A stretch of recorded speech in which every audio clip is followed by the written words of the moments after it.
Join the Community Wine and Spirits monthly wine club, the Mutual Satisfaction Society. You'll receive 3 carefully selected bottles every month, complete with tasting notes and detailed information on each wine, all for $90.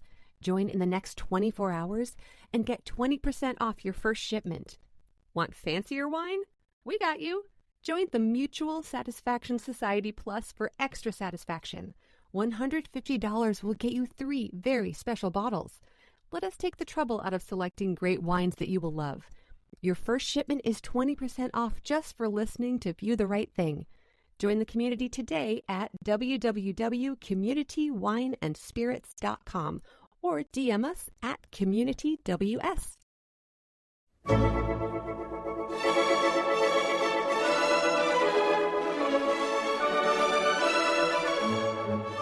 On this week's episode of View the Right Thing, 4 young men, not long after graduating high school, are contemplating what their next stop in life will be. While they're unfocused, Dave becomes obsessed with Italian culture and bicycle racing. Dave tries to woo a local college girl and becomes excited when an Italian bike racing team comes to town, giving him the opportunity to prove himself. Wes and Alexis break out their best Italian accents and tune up their bikes to ride into the review of 1979's Best Original Screenplay Academy Award-winning flick, Breaking Away, on View the Right Thing.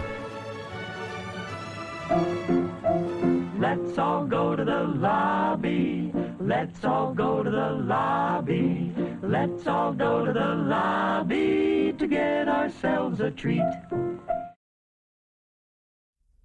Hey, welcome to another episode of View the Right Thing. I'm Wes. And I'm Alexis. Hi, Alexis. Hi, Wes. How you doing? I'm good. How are you? I'm pretty good. Oh, great. Sorry, I got a little hyped there. Yeah, no, I'm doing okay. I'm doing okay. Yeah, maybe a little tired. Just a little tired? Yeah. It happens. Yeah. Mm-hmm. What's up with you? Are you tired? You awake? I'm awake. Yeah. I'm good. Yeah. I've been going on morning walks. Morning walks? Mm-hmm. Like getting...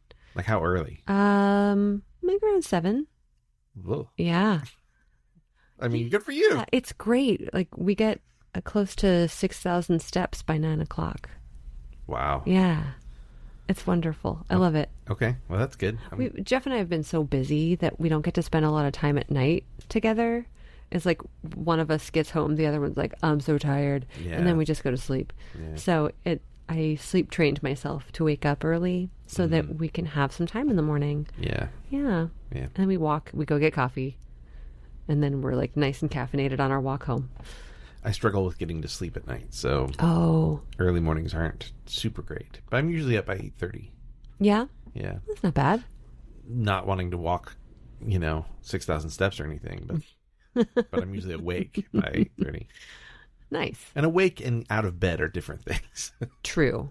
There is being awake, just laying in bed, looking at your phone, like what's happening in the world today.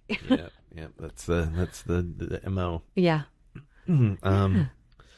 Well, for those that are new, tuning in for the first time, interesting you chose Breaking Away as your first episode, but you know what? Thanks for joining us. Welcome.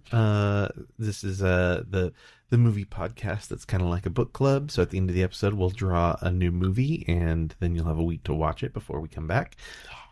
We have a wonderful Patreon that we'd love for you to join. It's free. There are some paid tiers as well. We are on Instagram, TikTok, or X. YouTube. Are we anywhere? YouTube. I always forget YouTube for some reason. If you are a paid subscriber on Patreon, you get access to the lovely video versions of these. And you can see that we're wearing our new shirts. We have merch. So I'm wearing the History Sucks shirt, and Alexis is wearing the View the Right Thing logo shirt. So definitely check out our merch. We've got stickers and jackets and shoes and all sorts of things. So. I will say the shirt is really comfy.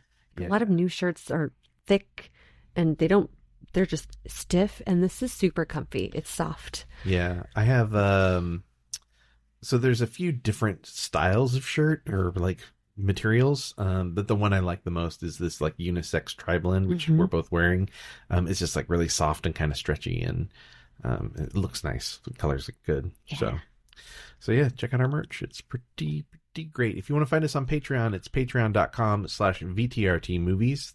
So we would love to see you there. Interact with us. Give us some suggestions. Say hi. So. If you want to get some merch, you should go to streamlabs.com /view the right thing. Yeah, and we do have a link tree as well. So like if you look in our Instagram profile or our Patreon profile or whatever, the link tree is there with all the links, including the merch link. So yeah, there's some pretty rad merch. Yeah, it also gives you links to the Apple version of the podcast, the Spotify version of it. I mean, it's full of goodness, magic. Yeah. So, Alexis, have you seen some trailers? I say that knowing you have. Have I seen a trailer? I have. I just saw the trailer for this new movie called Hold Your Breath. Yes. Starring Sarah Paulson. Yep. Within the first second, I was like, does this take place during the Dust Bowl? And it does. It does. I have this is going to sound weird, but I have a soft spot in my heart for the Dust Bowl because my grandpa grew up during the Dust Bowl, and a lot of his decisions that he made in life were around what he experienced as a child. So he was on the Water Conservation Board for Nebraska up until he developed Alzheimer's. But Nebraska has one of the largest underwater aquifers in the world, I believe.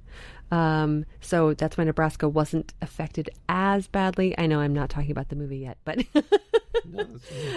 Nebraska wasn't affected as badly as Oklahoma, where this movie takes place, but they still had a lot of hardships due to the Dust Bowl. And if you ever see your grandparents or someone, they put their dishes or their cups upside down in the cupboard, it's because of the Dust Bowl, because the dust got in everywhere. Is that where that comes from? Interesting. When you said that you had a soft spot for the Dust Bowl, I was like, you love the Dust Bowl? I know. That's it's weird, right? It's a little weird. But I love learning about it Yeah, I understand what you're saying. It was almost like personifying the Dust Bowl as like something you love, like something you love. Yeah, I have a soft spot for the Dust Bowl. I really appreciate that Dust Bowl. The Dust Bowl was a horrible thing that was somewhat very much caused by the government, because they're like, just keep tilling your land. That surely the rain will come if you keep tilling your land, and they overtilled the land so that there was no substance. Yeah, and that's why it flew across the world. Yeah, the Dust Bowl affected New York as well. Yeah, there was just a huge layer of dust over the world. But anyway, sorry, this movie is a horror film. Clearly, I'm not the biggest horror fanatic, so I'm like, but the Dust Bowl in and of itself was horrific. Yeah. But this is really cool. It's a 1930s. It takes place in the 1930s in Oklahoma, amid the dust storms, and a woman is convinced that a sinister presence is threatening her family. It looks really cool. It looks so good. I'm saying that. Yeah. Well, it's funny. We watched 2 trailers today, and both were horror, and both come out well before this episode will release. So everyone's hearing our excitement about seeing a trailer. Yeah. It's out. Watch it. Go see it. You've already seen it, and you're like, oh, these poor fools. They have no idea what they're in for. Yeah. And Hold Your Breath is on Hulu. Yeah, it'll be released on Hulu on October 3rd. Yeah. Did you watch a trailer? Yeah, we watched one called House of Spoils with Ariana DeBose, and some actors that I don't know their names, but I know the characters they play on TV. So apologies for that. Someone from Euphoria, someone from Succession. Succession. Yeah. For real? Yeah, for realsies. Huh. Oh, and that Sarah Paulson one has Eben Moss-Bachrach. Yes, you're right. Yeah. Now Marvel hero Eben Moss-Bachrach. Oh, he's a Marvel hero now? What happened? What did I miss? He's in the Fantastic Four with Pedro Pascal and Joseph Quinn and Vanessa Kirby. Oh, yeah. I completely forgot about that. He's the Thing. Oh, big rock man. Amazing. Yeah. But anyways, so this movie looks, at first it was a little The Menu-like. Yeah. In its vibe. about a up and coming star chef who gets her shot at having her own restaurant, and it seems like open a restaurant on grounds previously inhabited by a witch. Yeah. So it looks spooky, and both movies sort of have a vibe of like I'm losing my mind. Mm-hmm. So oh yeah. Yeah. Women. Oh. All right. Oh my God. We lose our minds all the time. Women in charge. This is what happens when you let women be in charge, is they lose their minds. Women in charge of a household, women in charge of a restaurant. Like, we don't believe that. Just not at all. putting it out there. We don't believe that. Yeah. So both those movies looks pretty good. Both come out October 3rd. Yeah. I think the House of Spoils is Amazon. Correct. So yes. So yeah, check those out, Yes, folks. If you haven't already, maybe they're good. Who knows? We don't know. We don't. It's a surprise. We just don't know. Yeah. Anything? Any other important? No. No. You want to just talk about this movie? Let's do it. Let's cycle over to that. Haha. We watched Breaking Away. Alexis, what's this movie about? A working-class Indiana teen obsessed with the Italian cycling team vies for the affections of a college girl while searching for life goals with his friends. Yeah, that's exactly what the movie is. Yeah. Sometimes we get those and they're like, yeah, those things happen, but that's not really what the movie is about. Right. Yeah, this is very much what that movie is. Although I will say the romance subplot was not as featured as I thought it would be. I thought it would be a little bit more, like I thought that would be sort of more the crux of the story, and it really wasn't. It was just like a thing that happened. Mm-hmm. But Alexis, did you enjoy this movie? I did. I did too. It was so delightful. What a departure from our feelings of the last movie. Boy, did. Could not have different feelings about it. Yeah. I really enjoyed this. I wasn't sure if I would. Right. Yeah. Well, even off the bat, it had a very fun, playful vibe to it. Yeah. Because Dennis Quaid is singing some song. Yeah. Being silly, walking through the woods. These four buds. It's interesting though. I recognize, so there's Dennis Quaid. Mm-hmm. There's Daniel Stern. His first film. Really? Mm-hmm.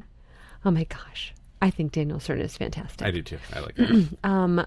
What's his name? Jackie Earle Haley. Thank you. From Bad News Bears. Oh. Yeah, have you seen Bad News Bears? No. Baseball movie about kids? No. That might have been his first movie. I just know him as Rorschach. Well, yeah, he's Rorschach too, and Freddy Krueger. But yeah. Well, he's Freddy Krueger in the newest. Oh. Not Robert Englund. Oh, okay. Right. In the reboot of Nightmare on Elm Street, he was Freddy Krueger. Oh, I see. But yeah, he was Kelly in the Bad News Bears movies, and he's great in those too. Huh. I didn't see the original and I didn't see the remake. Yeah, I don't know if he's in the remake. I don't remember. But the original's great. I've heard. Yeah. I've heard it's great. Is it in the bucket? I don't think so. We could put it in the bucket. Let's put it in the bucket. Bad News I would Bears, like to see it. Bad News Bears Breaking Training. Bad News Bears Go to Japan. I mean, maybe just the first one. All right. If you say so. So maybe Walter Matthau? Yeah. Yeah. Yeah. Yeah. Right? Good stuff. Good movie. But I have never, or at least I don't recall hearing about Dennis Christopher. Dennis Christopher. So what I know him the most from is the TV version of It. He's, I believe, Eddie Kasprak as the adult Eddie in It with Tim Curry and Harry Anderson. The one that terrified me as a child? Yeah, so he's Eddie in that, I believe. Who's Eddie? Eddie is the hypochondriac. Okay. Whose mother tells him he has like all these illnesses and stuff. Yeah. Yeah. Oh, apparently he was also in Django Unchained. Yeah, he's in a lot of stuff. He was in Chariots of Fire. What else was he in? He's been in a ton of TV shows. Yeah. Deadwood. He was on Deadwood. Oh. That's a good show. Yeah. He was on Profiler. Oh my God. He played Jack of all trades. Okay. I don't know what that means. Now I know who he is. Don't know what that means. Is that a serial killer? Sounds like a serial killer. Yeah, he was like the villain of the show? Yes. Oh my gosh. He was in multiple Star Trek movies or shows. I'm sorry, not movies. Wow. Yeah, he's done a lot of TV. This guy's done a lot. Amazing. I just never knew his name. Yeah, he's great. That is awesome. Hart Bochner is in this. He's sort of the villain of the movie, and he's oh yes. I think what people probably recognize him most from is Die Hard. He's Ellis, the tool who tries to like sort of save the day, the corporate tool. Yeah. He gets himself killed. That's funny. It's not funny, but he gets caught doing coke at the very beginning of the movie, right on Holly's desk when John shows up, and the CEO of the company's like, "This is Holly's husband, the police officer." Yeah. Oh, Good stuff. Good stuff. Who else was in this? Paul Dooley. Yes. Paul Dooley. And Barbara Barry. Barbara Barry. Love Barbara Barry. Yeah. Mm-hmm. So this movie was nominated for Oscars, several Oscars. Good. Actress in a supporting role, Barbara Barry. She did such a beautiful job. Nominated for Best Director, Music or Score, Best Picture, and it won Best Original Screenplay. Really? Yeah. It is ranked number 8 on the American Film Institute's top 100 most inspiring movies of all time. What number? 8. 8. It's also ranked number 8 in the American Film Institute's list of 10 greatest films in the genre of sports. Huh. The August 4th, 2003 issue of Sports Illustrated listed Breaking Away as number 8 on their list of top 50 sports movies of all time. Wow. 8's a big thing for it, right? Yes. So, but there's probably the top 10 are probably all the same movies in the same order, Oh. Like it's probably like Rocky, Karate Kid, so The Natural, Field of Dreams, stuff like that. Right. Hoosiers. Basketball. Basketball Dreams? What's it called? Yeah, Basketball Diaries. There we go. Yeah. Oh. Hoop Dreams. There we go. Put both movies together. Sounds like we're going to do a sports month. Maybe. I think you don't sound very excited about sports month. Oh no. Sorry. Yes. Like, maybe. Yay. Yeah, that's the thing that I have posted on our Patreon, but no one really responded to this one, was, do people want us to do more themed months? So for October, we did all horror films. We did a special horror bucket. And if people are interested in us doing more themed months, in the past we've done around Christmas time, in the month of December, we often will do all holiday films. Yeah. We've done like romance stuff in February. Mm-hmm. I like the idea of doing like a Black History Month thing for February this time around. And I also like the idea of doing like a women's history or women's appreciation movies with, made by women. Yeah. Kind of a thing for March, maybe. I don't know. I'd be down with that. People I would also be really down for a sports themed, like, I don't know, let's watch a movie about soccer. Maybe not Bend It Like Beckham, but, soccer, football. Like Invictus or something. Sure. You're like, is that a soccer movie? Yeah. Sure. I don't know. Yeah. Tennis. There's Game Set Match. There's Battle of the Sexes. Right. Yeah, sure. The movie with Will Smith. The one about Venus and right. Serena. King Richard. Yeah, it's weird that they made it about him. But there's a lot of sports movies. Sports movies. So again, like I think when I think of sports movies, I think Karate Kid. I think Rocky and Rocky 2, which again, I really like those two movies together. I know I like these, like the sort of symmetry of the first two films. Field of Dreams. We've already done For Love of the Game, which is one of you and I didn't do it. Right. And I did it. One of my favorite baseball movies of all time, directed by Sam Raimi. Check out the For Love of the Game episode if you're the right thing. So I mean, The Natural with Robert Redford. Trying to think of some other like really. Yeah, Any Given Sunday could be an interesting one. It's not really that good, but it's interesting. Draft Day is kind of fun. Moneyball is really good. Moneyball, written by Aaron Sorkin, starring Brad Pitt and Jonah Hill. and Right. a young Chris Pratt. Early in Chris Pratt's career. Interesting. Yeah.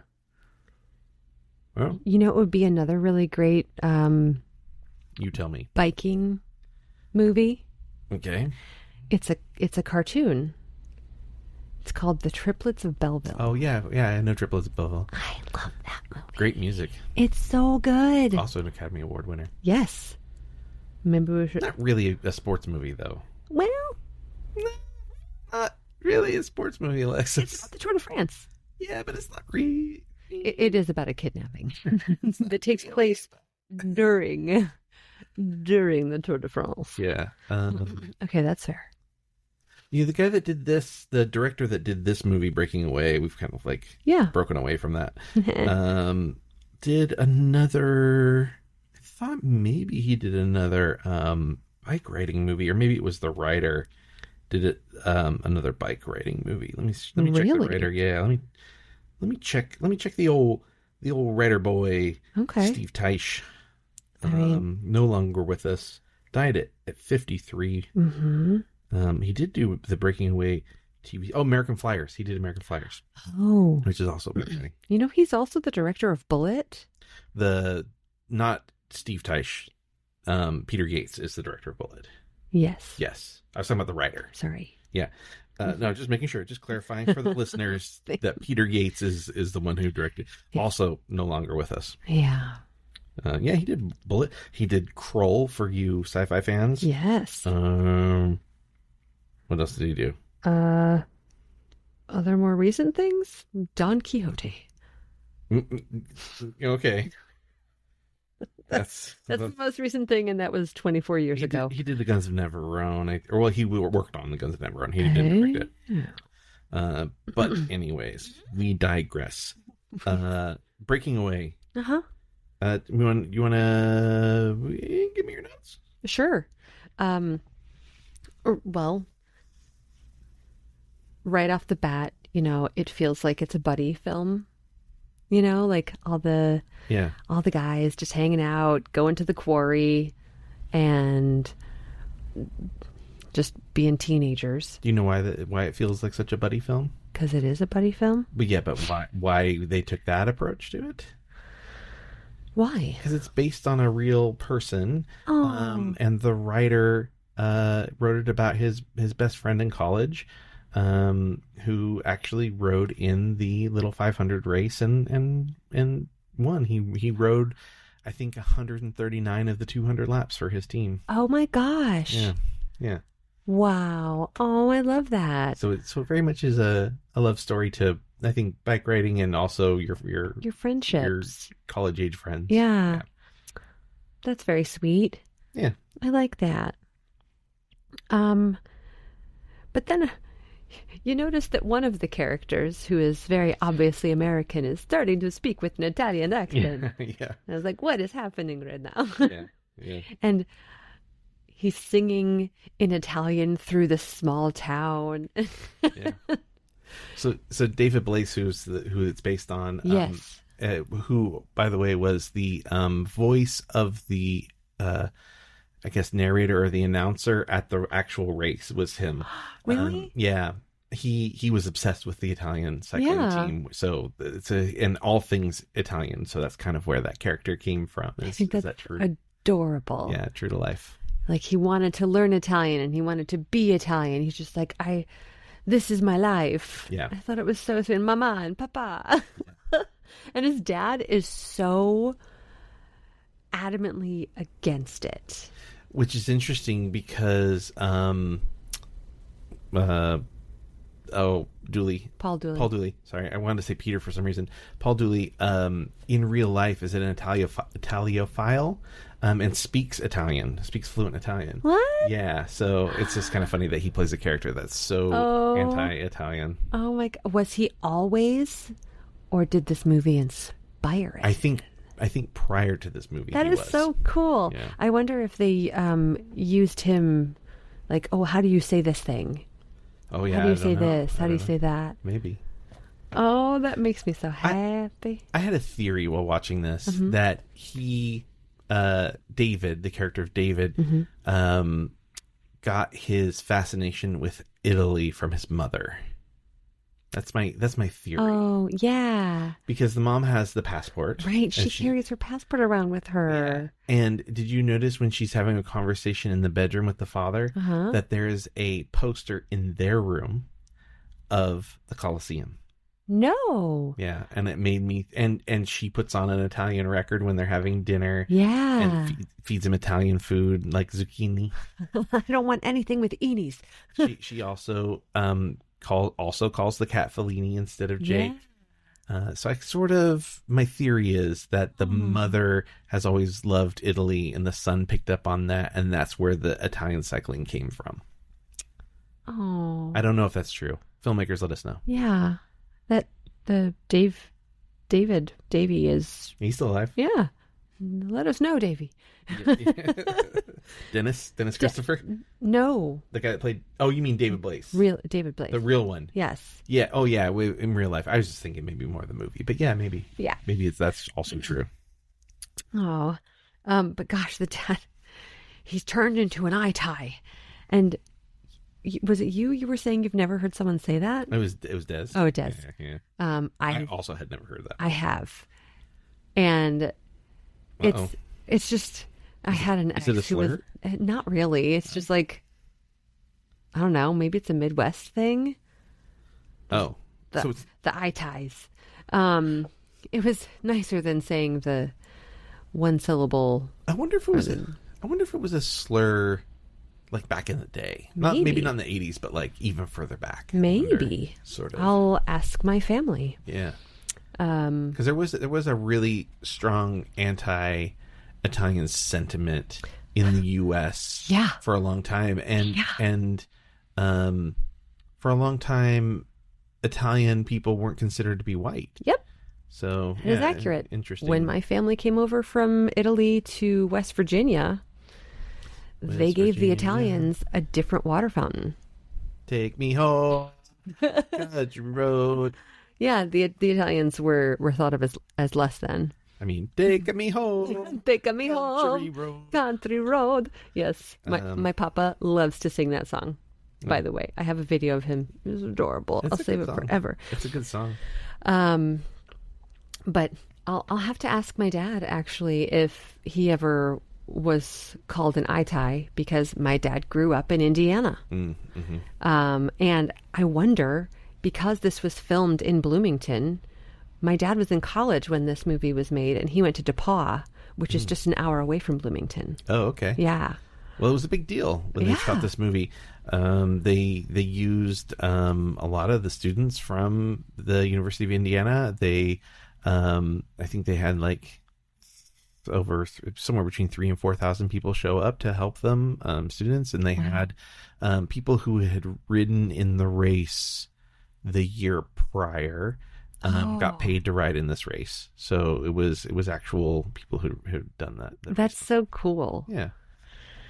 Gosh. And I think they didn't open the race up to townies, so to speak. Yes. Until like the last 20 years or so. I think it's been something that's been a student only activity for a long time. Oh. Yeah.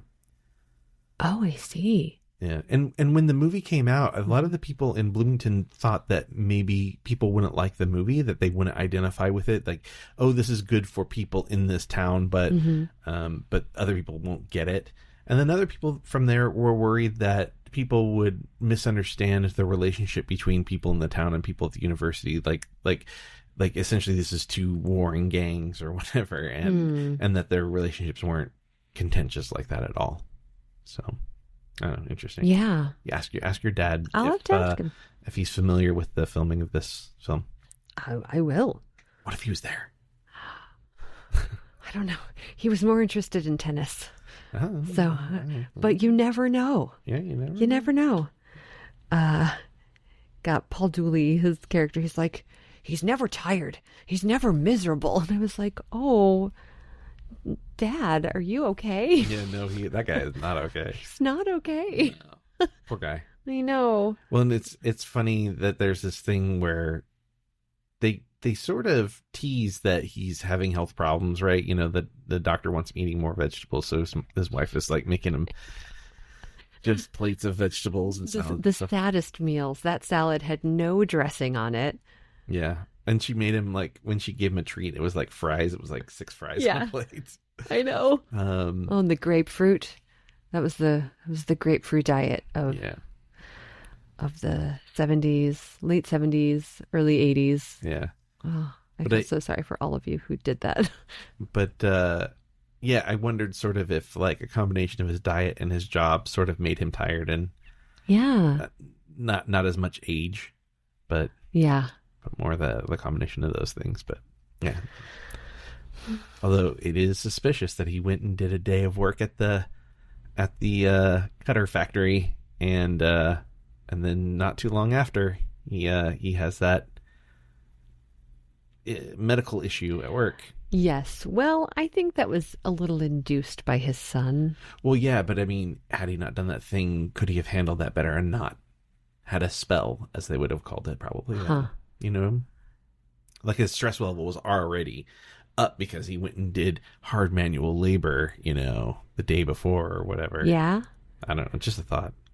I guess.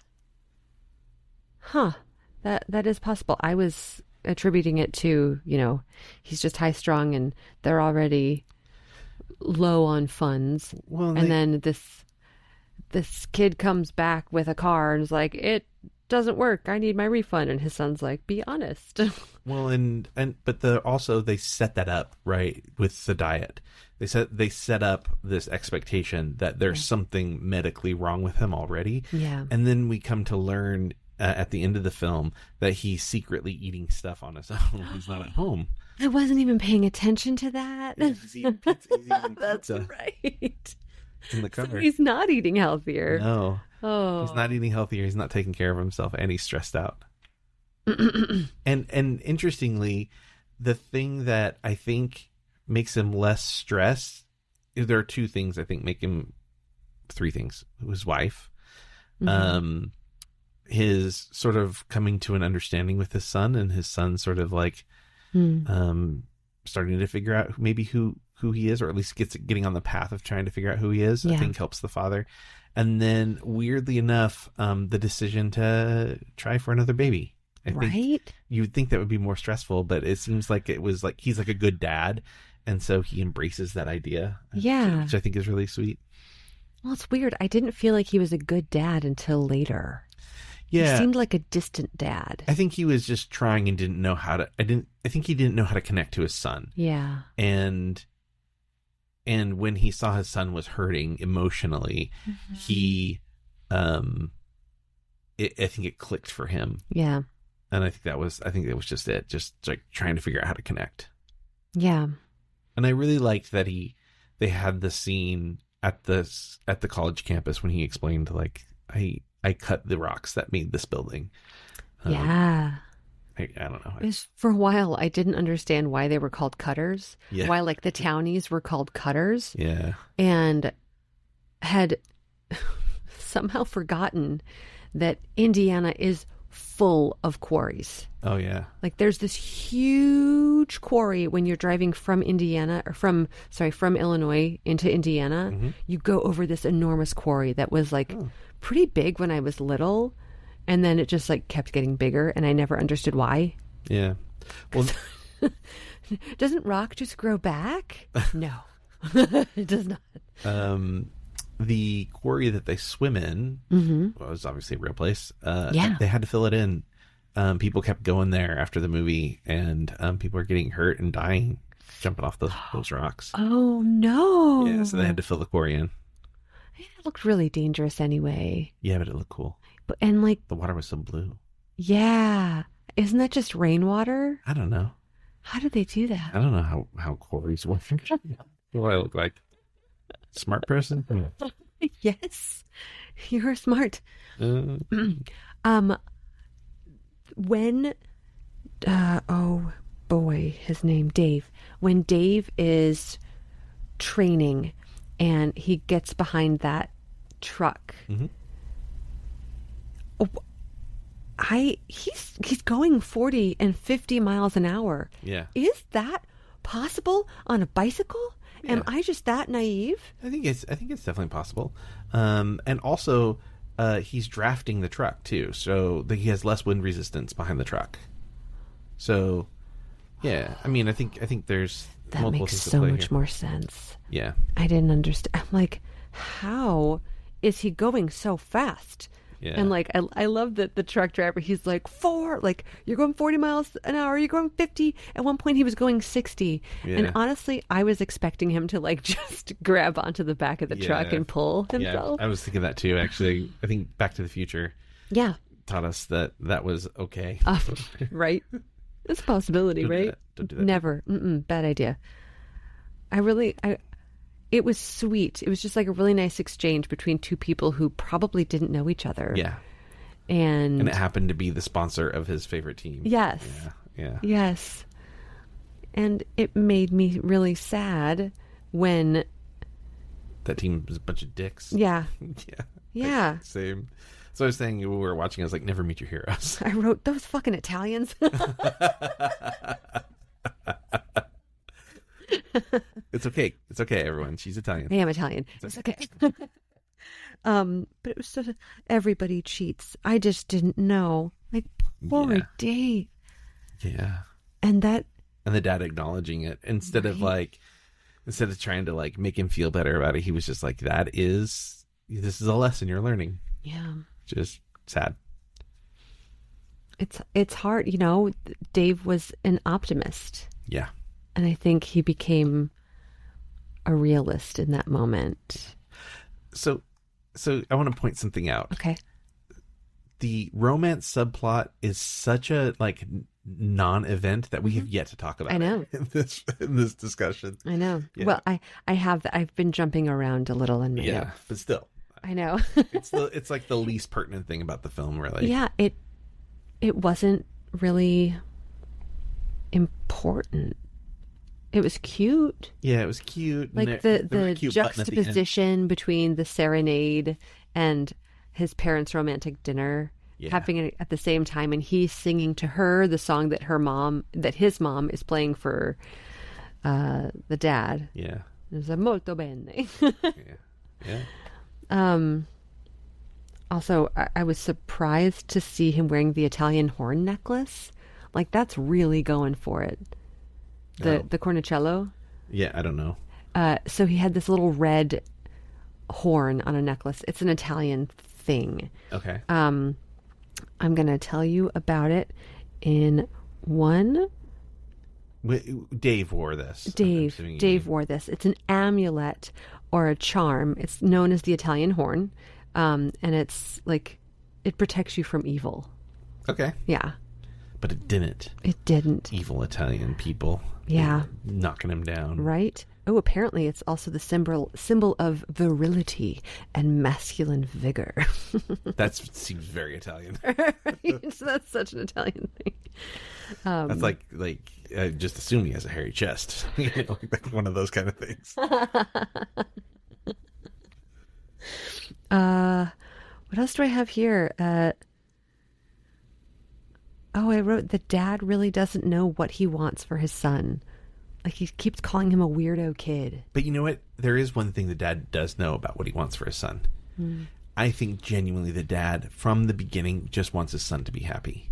And he thinks that he needs to do certain things or be a certain way to be happy. And he doesn't know how to communicate that to his kid. And I think once they like sort of, he figures out how to communicate with them, that's where he softens up, is because he's like, okay, now I know how to help him be happy.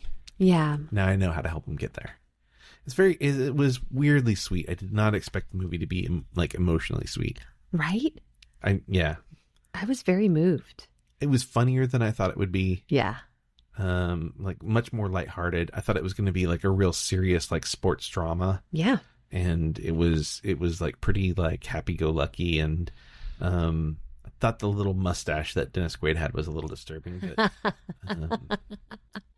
you notice all of the guys sort of are trying to figure out how to attain the thing that they want, right? Yeah. And Jackie Earle Haley's character is the one who gets his thing first, which is he marries the girl that he loves. Yeah. And I like that David sees them go into the courthouse and smile, has that knowing smile. Yeah. That is what they're doing because he's told him that he's going to get married. Although he reacts not at all when he's told that he's going to get married. Right. His friend is going to get married. I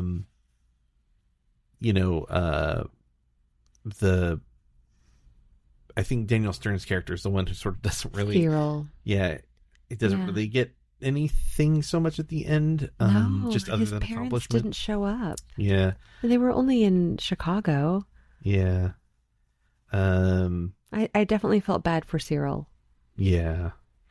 Dennis Quaid's character, Mike, that sort of like got acceptance, right? Like he accepted himself at the end, which I really liked. Yeah, and from his brother. Yeah, well, and I think that was what helped that happen. Because there's this whole thing where he's got the cigarette, this Marlboro. He's got this idea of the Marlboro Man, which is a huge thing back in the day. And right? It was so weird to see the Marlboro Man like everywhere. Yeah, that was the thing. It was in all the magazines. Yeah, but he never lights the cigarette in the film. Never. He talks about not wanting to smoke because he thinks that he's still an athlete. Yeah. And he is. Yeah. By the end of the movie, he's still an athlete. Yeah. And it's like, yeah, he proves something to himself and to his brother and to the bad guys and the town. Yes. Yeah. It was a pretty good movie. Yeah. Pretty good movie. I like that they really embraced the fact that they came from cutters. Yeah. I really liked when Dave and his dad are talking outside of the building that his dad helped build. Yeah. And he's like, well, I'm just a cutter. And he's like, but the dad's like, you're not. You're not. I'm a cutter. Yeah. You have bigger things in store for you. Yeah. And I thought that was really beautiful. Yeah. Because Bloomington isn't a tiny town, but it's not a bustling. Yeah. I don't know what it is now, but in the 70s it was not. Not a metroplex. No. And it just felt like the dad was saying, you don't have to go down the road that I did. Yeah. There's more out there for you. And I thought that was really beautiful. Yeah. And I think that's like a common sentiment that parents want better things for their kids than they had. Yeah. Yeah. Generally speaking, most parents. Generally speaking, yes. Yeah. What else do I have? I love the music. I love the soundtrack. Music was good. Music was beautiful. I loved all of the classical music. I love the little button at the end with the new girl. Yes, like, the French girl. Learning French. Have you heard of the Tour de France? It's like, yeah, he can still cycle and pick a new thing. So yep. Bonjour, papa. I like that the dad was riding a bike at the end. He was doing something healthy that was inspired by his son. I like that the dad renamed the car dealership Cutters. Yes, that was beautiful. Yeah, and I think maybe there's something just talking about it and just working through it. There's something about the dad going back to sort of relive his days as a cutter for a day. Yeah. And then embracing that by the end, like sort of like talking to his son about it and then changing the name and, seeing pride instead of it being something to have been ashamed of. It was something to be proud of by the end, which is pretty nice. I was fully expecting during that final race for one of the bad guy, like not bad guys, but the other team, that one that was part of the fraternity. Yeah, Hart Bachner's character. Yes. Yeah. I was like, they're going to cheat. They're going to do something. And I was delighted that they didn't. That they won, that everybody won fair and square. Everyone won fair and square. And when they cut over to Hart Bachner, that's his name, when they pan over to him, he's like, he's like, yeah, okay. And like he smiles. He's actually like, you know what? Good for you guys. You really kicked ass. Yeah. No, I was going to say the same thing. Yeah. I really like that moment as well. Yeah, because they really make these in the 80s. They really made those characters such cartoons. Yeah. And they end up getting pushed into a pool, or Right. manure dumped on them, or whatever it is. Accosted by a weird animal. So it was nice to see that, just acceptance and appreciation for the hard work that they put in. Yeah. And Barbara Barry was beautiful. She's great. She's really great. The way that she can emote ever so delicately, like, I just want to like sit with her for an hour and be like, tell me everything. The scene when he comes home after the Italians have wrecked his bike during the race, and he's like heartbroken, and he's hugging his dad and crying, and the dad looks down and sees the mom with tears in her eyes. I was like, what a beautiful, like, amazing moment from her. It was a great performance.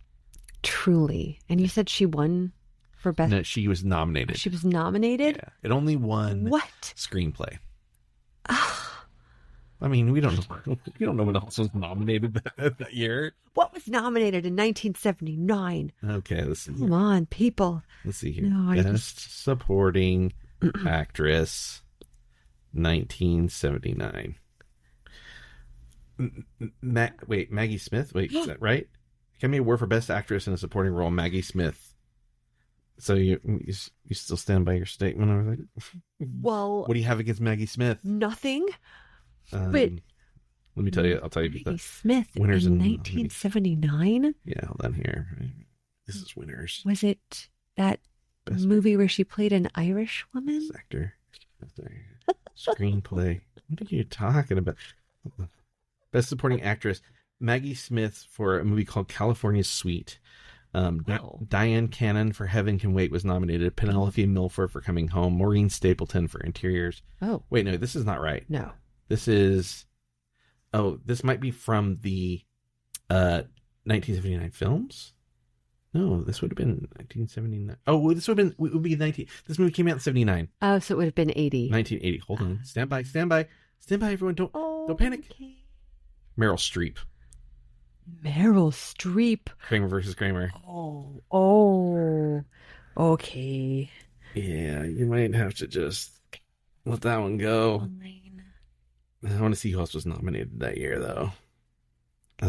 Winners and nominees. There's the table. Oh, it starts in the 1930s. Whoa. Okay, 1980. We just gotta know. Okay. Wait, what? Why is it giving me... Meryl Streep must have been actress, right? Yeah. Okay. She was the lead actress. No, none of these are the right... I don't know what year to look.